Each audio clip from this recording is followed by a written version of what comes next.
I still remember the way the morning light spilled across my desk, warm and golden, like it was trying to tell me everything would be fine.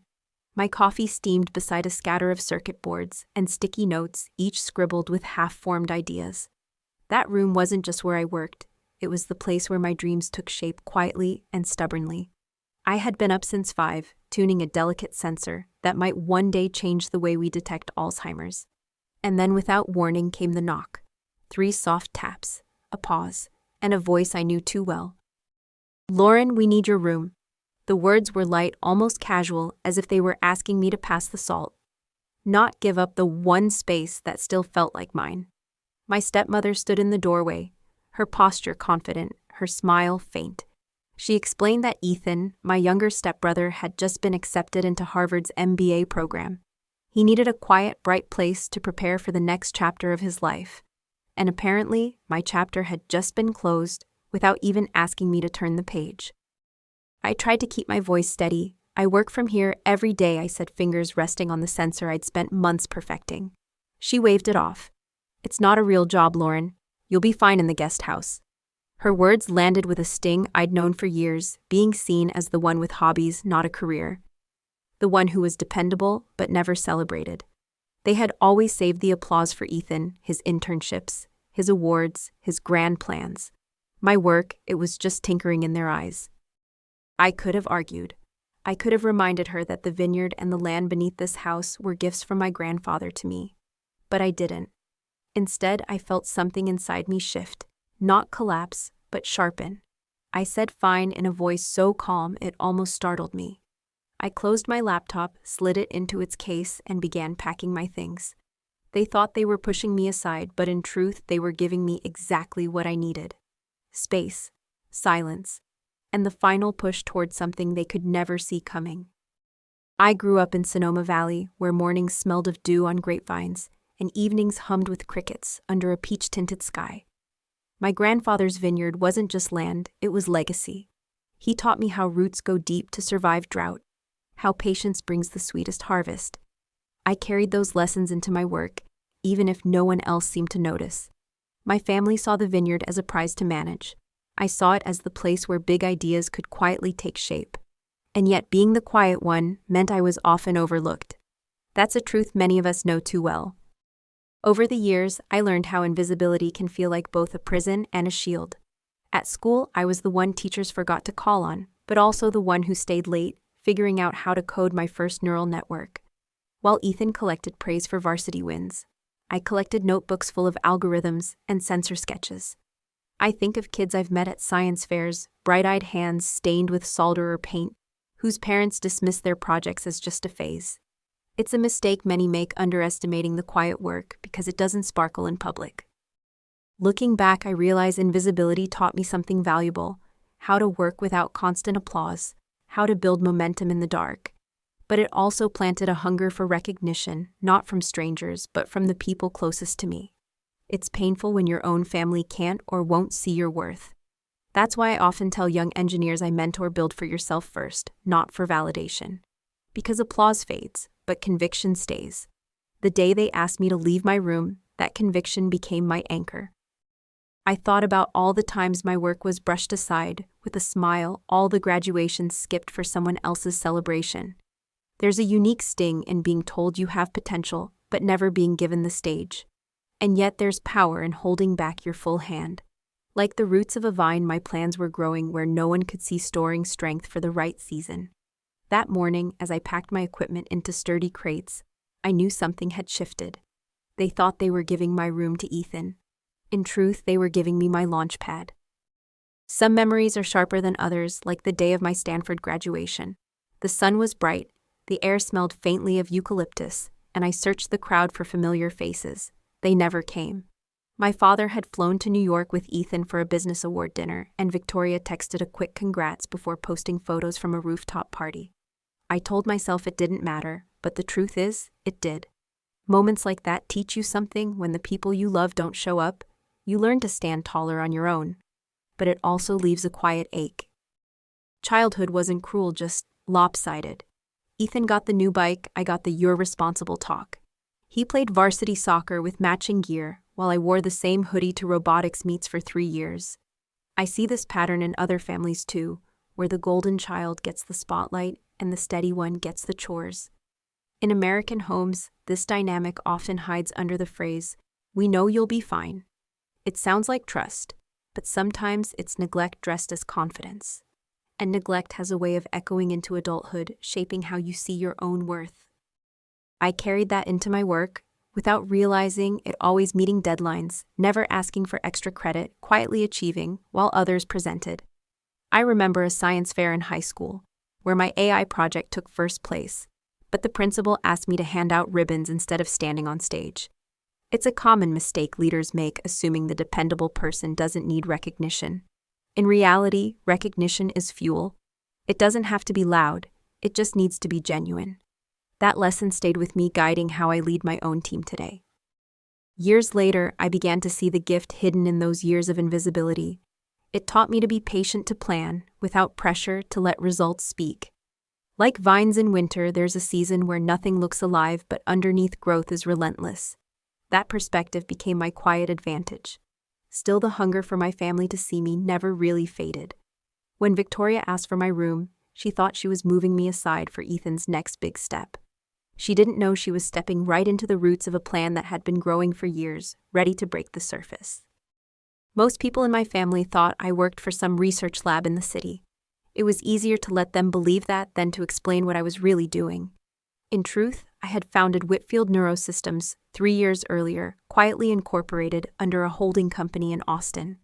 Our mission sounded almost impossible: develop an AI-driven diagnostic platform that could detect early signs of Alzheimer's and Parkinson's with over 90% accuracy. I didn't announce it. I didn't post photos. I just built one late night, one prototype, one hospital trial at a time. Sometimes the strongest moves are made in silence. I learned early that visibility can be a double-edged sword. The moment you announce something big, opinions flood in, half cheering, half doubting. That noise can shake even the steadiest hands. So I took a different route, studying how stealth startups operate. Apple's first iPhone wasn't unveiled until years of development had passed. SpaceX often tests quietly before any press release. My approach was similar: secure patents, form NDAs with partner hospitals, and quietly close our Series A funding. By the time anyone noticed, the foundation was already too solid to tear down. The work itself was grueling but strangely comforting. My apartment doubled as a lab, with dining tables buried under soldering kits and sensor arrays. I'd meet with my CTO Miles at a small coffee shop that kept the lights low and the refills cheap. We'd sketch neural network models on napkins, then go back to the lab to test them. I've met founders who chase publicity before product; they often burn out. Our strategy was different: let the product grow roots before letting it see daylight. That patience became our competitive edge. Looking back, I realize building in the shadows gave me more than business security. It gave me control over my own narrative. Invisibility wasn't just something life handed me. It was a choice I could make work for me. It reminded me of what my grandfather once said while tending the vineyard. "You don't rush the vine, Lauren. You nurture it until it's ready to surprise you." That line stayed with me. When Victoria took my room, she thought she was taking my workspace. She didn't realize my real work was already spread across servers, labs, and boardrooms she'd never seen, growing toward a day she couldn't imagine. It started with a single share, just one purchased quietly through an investment account under my holding company's name. Medisphere West. My family's trusted healthcare network wasn't just an insurer. It was the financial artery that funded Ethan's overseas internships and Victoria's boutique wellness treatments. Most people don't think about who actually owns the companies they rely on. I did. I'd learned from mentors in venture capital that control doesn't come from titles, it comes from voting rights. Over the next 6 months, I acquired more shares through 3 separate entities. Each step was small, but together they formed a path no one saw coming. I studied stealth acquisition strategies like other people binge TV shows. Warren Buffett's early moves with Berkshire Hathaway fascinated me, not because of the billions, but because of the patience. He never lunged. He just kept buying slowly until control was inevitable. I applied the same principle. Sometimes I'd purchase shares through a private equity group in Denver, other times through a family office that didn't even know they were acting on my behalf. Legally clean, strategically invisible. By the time anyone at Medisphere West might have noticed, I was the quiet majority. Each transaction felt like watering a seed. No one praises you for it. No one even knows you're doing it. But one day the tree's there, shading everything in its reach. I've seen founders lose control because they mistook visibility for power, showing their hand too early, giving opponents time to block them. In business as in life, you don't always need to be the loudest in the room. Sometimes the person sitting quietly in the corner is writing the next agenda. That was the position I was building for myself, one quiet signature at a time. The lesson I've carried from that period is simple: influence is built, not granted. Titles can be stripped, public image can fade, but ownership done right endures. Every time Victoria dismissed my work as tinkering, I felt the urge to defend myself. But defense is reactive. Ownership is proactive. And the day would come when those shares I'd been collecting weren't just investments, they were the keys to the systems my family believed they controlled. When that moment arrived, it wouldn't be about revenge. It would be about reclaiming a place they'd told me I didn't deserve. The night before our launch, my old room looked strangely bare. Shelves once lined with circuit boards and prototypes were empty, the walls pale where sunlight used to spill across my desk. I packed the last crate into the trunk of my SUV, while my phone buzzed with an encrypted message from Miles: Phase 1 complete. Protocol Orion active. All systems green. My hands tightened around the steering wheel. Being asked to leave still stung, but under the surface, another feeling was rising, a quiet anticipation. By noon tomorrow, Whitfield NeuroSystems would step out of the shadows and into the industry spotlight. It's a rare thing to stand at the edge of a moment you've been building toward for years. I thought about the first sketch I made of the neural detection module, drawn on the back of a vineyard invoice. I thought about the nights testing algorithms while the rest of the house slept. Every founder I know says the same thing: the public launch is just a ripple compared to the ocean of unseen work behind it. That's why I wasn't nervous about the press.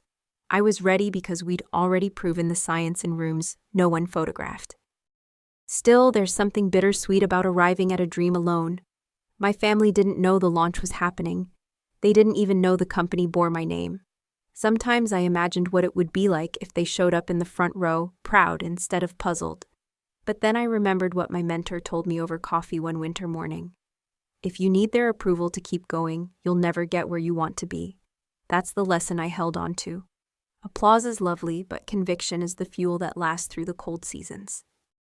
Before heading to the guest house, I opened my laptop one last time in the driveway.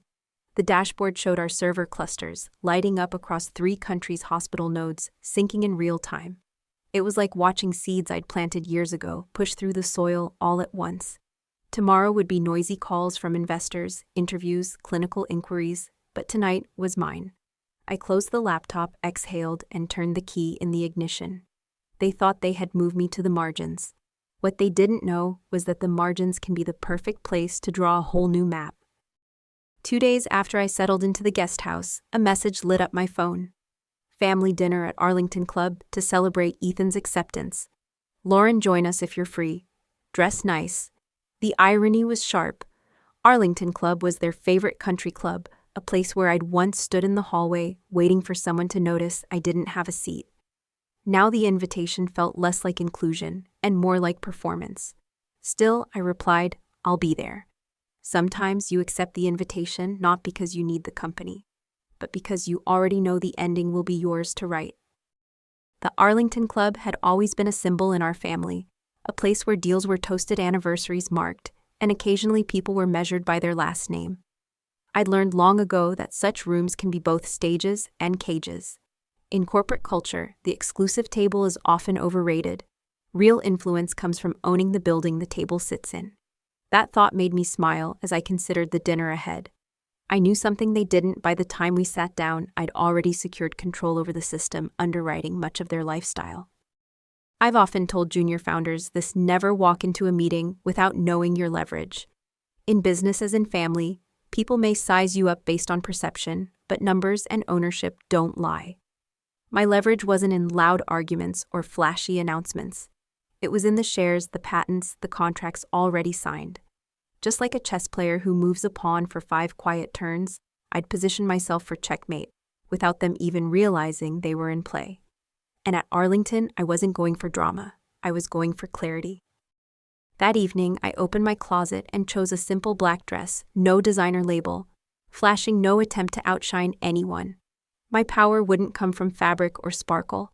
It would come from the moment I decided to reveal what had been years in the making. As the sun dipped behind the hills, I glanced at my phone. Another encrypted ping from Miles' Medisphere control confirmed. All systems locked. Standing by. I slipped the phone into my clutch and stepped into the cool evening air. The drive to Arlington wasn't just a commute.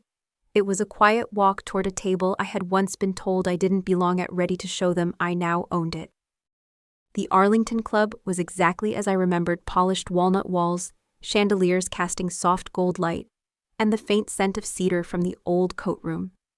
A host in a tailored suit led me toward the back where my family sat in their usual booth. Ethan was mid-story, hands gesturing like a seasoned speaker, Victoria laughing softly beside him, my father nodding with quiet approval. They barely paused when I slid into the empty chair. "Oh, you made it," Victoria said, almost surprised. I smiled, unfolding my napkin. "I had a few things to finish," I replied, and let the silence settle. We ordered conversation, skipping across Ethan's MBA plans, his upcoming move, and the networking opportunities waiting for him. It was a script I'd heard before: different award, same applause. I listened, sipped my water, and waited. One thing I've learned: timing is everything, whether in negotiations or in revealing the truth. Too early, and people dismiss you. Too late, and they've already moved on. Just as dessert menus were being handed out, the server returned with a soft apology. "I'm sorry, ma'am, your card has been declined."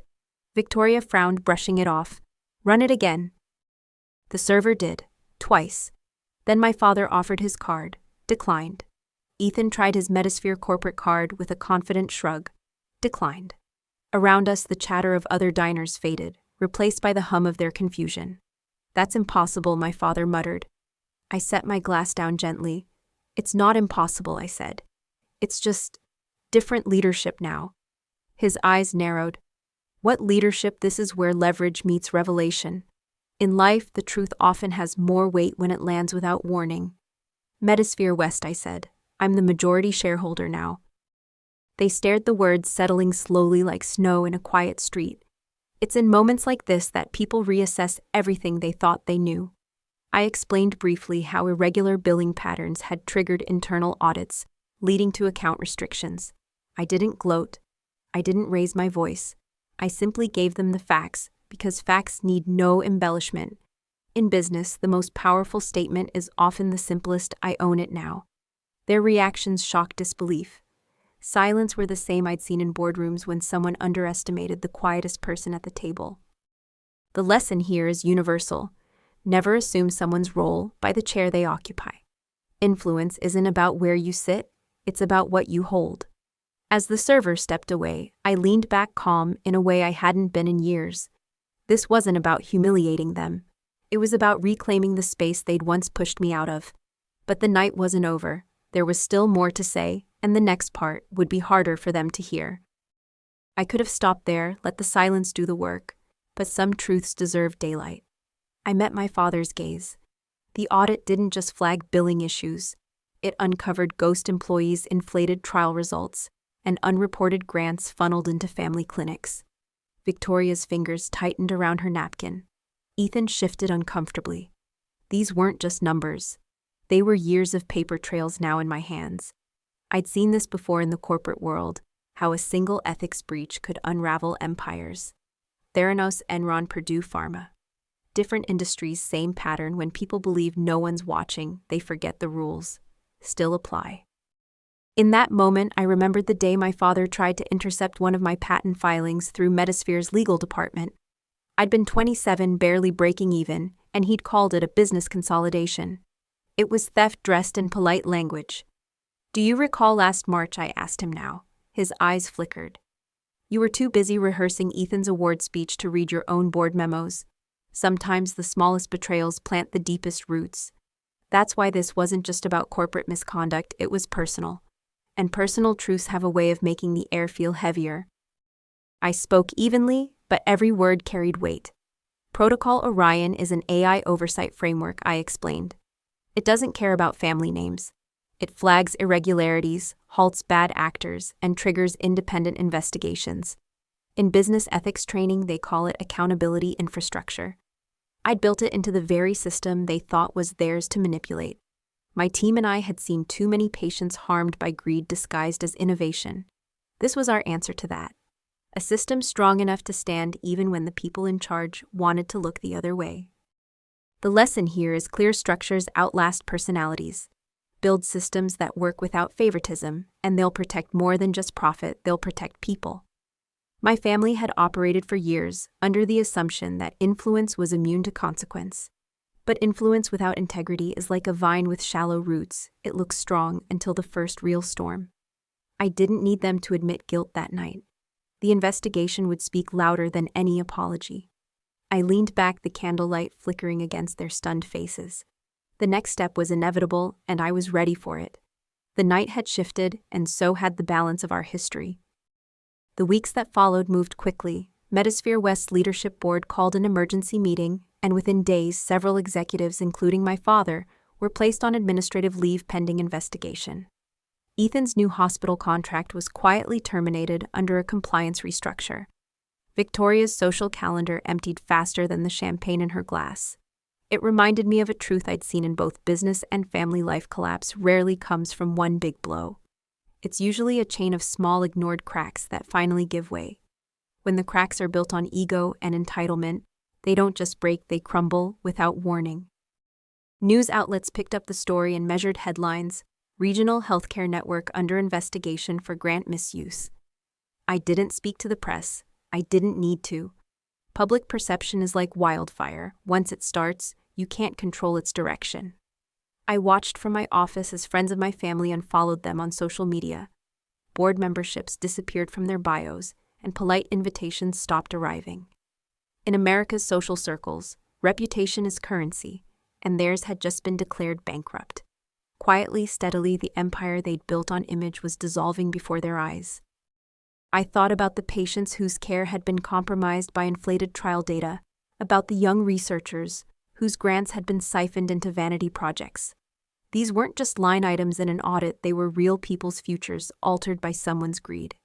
It's why I'd built Protocol Orion to work without human bias. The system didn't care if you were my father or a stranger. If you crossed the line, it would find you. That's the kind of accountability I wish I'd seen in my own family when I was younger. Maybe things could have been different. The lesson in all of this is that integrity has to be non-negotiable. In business schools, they teach case studies on companies that fell from grace: Kodak, Blockbuster, Lehman Brothers. But what's missing from those stories is how personal the fallout feels for the people inside. Losing influence isn't just a headline. It's watching your phone stop ringing, your invitations vanish, and realizing the power you thought you owned was only ever borrowed. For me, it was confirmation that the years of quiet building had been worth it.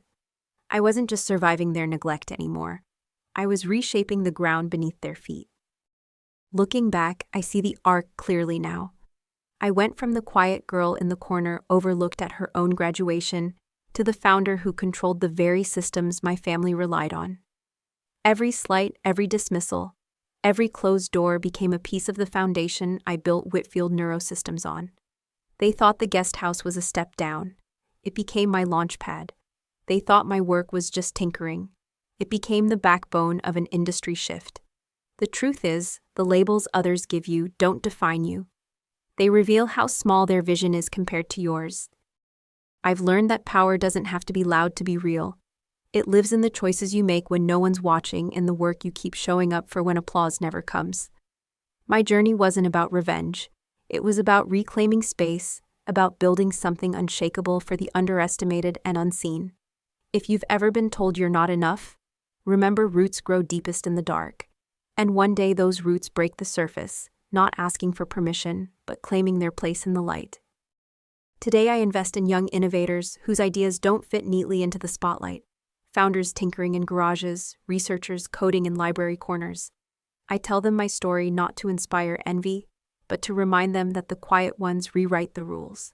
And now I want to hear from you. Have you ever been underestimated, sidelined, or told to step aside? Share your story in the comments.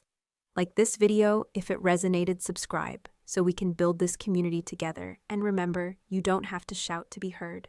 Sometimes the quietest voice changes everything.